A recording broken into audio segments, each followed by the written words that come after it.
तेज दबे पंखों की फुसफुसाहट, जंगल की मासूम चहचहाहट और अंधेरी साजिश का साया। क्या परिंदों को मिलेगी फिर से आजादी? गहरी हरियाली से लिपटा विशाल वन था जहां अनगिनत पक्षी अपने रंग बिरंगे पंखों के साथ उजास बिखेरते थे। सुबह की पहली किरण के साथ कोयल की कुहुक से दिन की शुरुआत होती और शाम को गौरैया की मीठी चहचहाहट के साथ दिन ढलता। उस वन में मोर, मैना, तीतर, चिड़िया और कई दुर्लभ पक्षी बसे थे। हर एक की अपनी पहचान थी। कोयल की मीठी तान, गौरैया की चुलबुली खनक, तीतर की गहरी कूक। पेड़ों की ऊंचाई से गुनगुनाती हवा में उनकी आवाजें ऐसे मिलकर संगीत बनाती थी कि सुनने वाला मंत्रमुग्ध हो जाता। वन में एक शांत सरोवर था जिसके किनारे मधुरिमा नाम की मैना रहती थी। उसकी चोंच से निकलती मधुर तान जंगल में सुर्खियों की तरह फैल जाती। गुंजन नाम की कोयल भी उसी सरोवर के पास अपने पंख फड़फड़ाकर गीत गाती। दोनों एक दूसरे को सुनकर खिल उठती और मिलजुल कर अपनी मीठी तान बुनती। ऊंचा एक बरगद का वृक्ष था जिसकी शाखाओं पर मोर मुकुट फैलाकर नृत्य करता और तीतर मंडली बनाकर गीत गाती। सब मिलकर जीवन का जश्न मनाते। एक दिन वन में अचानक सुनसान सा माहौल छा गया। नरम घास पर पंख बिखर गए, पीपल की जड़ें हिलने लगी। सभी पक्षी चेतावनी के स्वर में एक दूसरे को चेताते हुए इधर उधर इक्का दुक्का दिखाई दिए। वे जानते थे कि कोई बड़ा संकट आने वाला था। ठीक उसी समय एक अजनबी इंसान वन के गहरे अंधेरों से निकल कर आया। उसकी आंखों में लालच चमक रहा था और हाथ में जाल था। उसने पक्षियों की आवाज सुनी तो मुस्कुरा दिया। उसे पता था कि इनकी रंगीन उड़ान किस्मत बदल देगी। उस बुरी नियत वाले आदमी ने एक एक करके पक्षियों को चतुराई से फंदे में फंसाया। जिस सरोवर के पास मधुरिमा गाती थी वह भी उसकी जालबाजी से नहीं बच पाई। मधुरिमा की मीठी तान अचानक रुक गई। उसके पंख दबे बैठे रह गए। गुंजन की कोयल सीने में दबी आवाज के साथ चोंच दबाए खड़ी रह गई। मोर, मैना, तीतर, तमाम साथी एक एक करके बंद अब डिब्बों में धकेल दिए गए। जंगल में सन्नाटा पसरा रहा। एक दूसरे की आंखों में डर सा था। सबको समझ नहीं आ रहा था कि अचानक क्या हो गया। वहाँ मौजूद चिड़िया बिल्ली भी खामोशी से दूर खड़ी होकर यह नजारा देख रही थी। बैरल जैसी बड़ी डिब्बियों में बंद पक्षियों ने हौले से पंख फड़फड़ाए, लेकिन बाहर का शोर सुनकर घबराहट बढ़ गई। बुरी नियत वाला आदमी सब पक्षियों को सड़क तक ले आया। रास्ते में उसने एक एक करके डिब्बों के ताले कस कर रख दिए। किसी ने पैरों से ठोकर मारी, किसी की चोंच पर थप्पड़ मारा, लेकिन पक्षी हौले से ही सही अपनी दूरी बनाए रखने की कोशिश करते रहे। उस आदमी की निगाहें लालच से टिमटिमा रही थी। उसे पता था कि औषधि बनाने वाले कुछ शरारती तत्व विशिष्ट पक्षियों से ही मिलते हैं और शहर में उनके अनगिनत भक्त थे जो कुछ भी चुकाने को तैयार थे। जब वह शहर के विशाल बाजार में पहुंचा तो आगंतुकों की भीड़ देखकर वह खुश हुआ। उसने एक एक डिब्बा नीचे ग्राउंड पर रख दिया। बाजार में रंग बिरंगे स्टॉल लगे थे जहां दुर्लभ जीव जंतुओं के खिलौने, चित्र और पेंटिंग बिकती थी। अब असली जीव बेचे जाने को तैयार थे। उस आदमी ने मुस्कुरा कर चमकदार नोट स्टॉल पर बिछाए। पास खड़े लोग जालसाजी भरे दाम सुनकर खुश हुए और सौदे करने लगे। अजनबी आदमी ने कभी सोचा भी न था कि उसके बनाए इस शौकिया मंडी में कोई उसकी चालाकी देख लेगा। वहीं पास खड़े गिरधर नाम के वृद्ध पक्षी प्रेमी ने पीछे की ओर हो रही बिलखती आवाज सुनी। उसकी अनुभवी आंखें देखते ही समझ गईं कि ये जीव तस्करी का शिकार हुए हैं।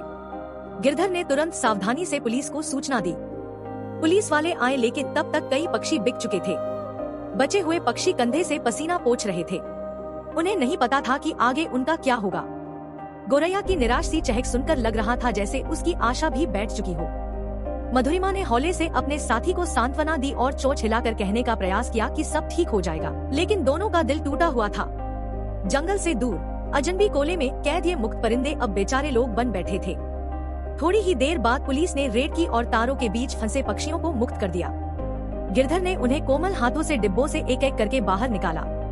पंख गीले थे, आत्मा घायल सी थी। गिरधर ने अपनी छोटी टॉर्च की रोशनी से देखा कि उनमें से कुछ घायल थे। उसने अपनी मैले हाथों से विनम्रता से उनकी पीड़ा समझी। उन्हें तुरंत पास के वन्यजीव पुनर्वास केंद्र भेजा गया। वहाँ के कर्मी आए और हर एक का इलाज शुरू किया। चोट लगी चोंच ठीक की गई, पंखों में मरहम लगाया गया, पानी पिलाया गया और खून बढ़ाने वाली दवा दी गई। इलाज की प्रक्रिया में पक्षियों के दिल में फिर धड़कन आई। धीरे धीरे उनके पंख भी मजबूती पाने लगे। 2-3 दिन की देखभाल के बाद उनकी आंखों में फिर चमक लौट आई। उसी समय जंगल के पास वाला एक छोटा बच्चा हिमांशु रोज की तरह स्कूल से लौटते हुए पुनर्वास केंद्र के पास से गुजरा। उसने वहाँ बंद पिंजड़ों में कैद पक्षी देखे। उनकी आंखों में गहरी उदासी थी। हिमांशु ने अपने मन में ठान लिया कि कोई भी इनकी आजादी छीन न पाए। वह स्कूल से बचकर भी खिला खिला घर गया, किताबें पटक कर वापस आया और चुपके से केंद्र की दीवार पर चढ़ गया। रात अंधेरी हो चुकी थी। हिमांशु ने गार्ड की नींद लगी निगरानी को देखकर स्टील के जालीदार पिंजरे खोने वाला पिन निकाला। 3 छोड़े और 2 ऐसे थे जहां नाजुक जाल काफी ढीला था। उसने सावधानी से एक एक करके ताले तोड़ने शुरू किए। करीब 1 घंटे की मशक्कत के बाद हिमांशु ने सभी पक्षियों को एक बड़े कपड़े में बांध लिया। उसने धीरे से उन्हें एक जालसाजी वाले ट्रक के नीचे छुपाकर जंगल की ओर दौड़ लगा दी। जंगल में वापस आने का रास्ता डरावना था। अंधेरा घना था। कहीं जंगली जानवर दहाड़ते तो कहीं कोई भटकता हुआ मनुष्य उसे देख लेता। फिर भी हिमांशु की हिम्मत डिगी नहीं। उसने धीरे से पक्षियों को ऊंचे पेड़ों की शाखाओं पर उतारा, एक एक कर खोलकर उनके बंद पंखों को मुक्त किया। पक्षियों ने एक दूसरे को सहलाते हुए अपनी चोंच से हिमांशु का धन्यवाद किया। पहली किरण के साथ पक्षियों ने पंख फैलाए और आसमान में उड़ान भरी। उनकी चहचहाहट फिर से जंगल में गूंज उठी। पैरों के नीचे झरझर गिरती ओस की बूंदें जैसे उनकी वापसी पर खुश हो रही हों। गिरधर और पुनर्वास केंद्र के कर्मचारी भी दूर से देख रहे थे और आंखें नम हो आईं। हिमांशु ने चुपचाप वहां से विदा ली, लेकिन उसके दिल में उस दिन का साहस सदा के लिए अंकित हो गया। मधुरिमा ने सरोवर के किनारे आकर दोबारा गीत गाया। गुंजन ने अपनी दुनिया में तान बुनी। मोर ने फिर से नृत्य दिखाया और सारे पक्षी एक साथ सुमधुर कोरस में शामिल हुए। जंगल की हर इकड़ बीकड़ शाखा, पत्थर, नदी का कलकल संग सबने उनका स्वागत किया। जीवन फिर से बहने लगा, जैसे कभी कोई अंधेरा आया ही नहीं था। शहर की गलियों में जालसाजी की खबर फैल गई और लोग सोचने लगे कि अगर हिमांशु जैसा बच्चा न होता तो इन मासूमों की क्या हालत होती। वन्यजीव संरक्षण केंद्र ने वहां एक बोर्ड लगवाया जिस पर लिखा था कि जीवन की कद्र करना ही असली वीरता है। उस बोर्ड के पास हर रोज हिमांशु का धन्यवाद नोट चिपका रहता था।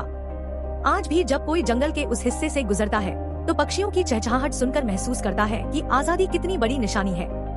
फूलों की महक, पत्तों की सरसराहट, पंछियों का मुक्त उड़ान जीवन के सारे दुखों से उज्जवल होती है। अगर आपको यह कहानी पसंद आई हो तो कृपया लाइक करें, चैनल को सब्सक्राइब करें और अपने विचार कमेंट में जरूर बताएं।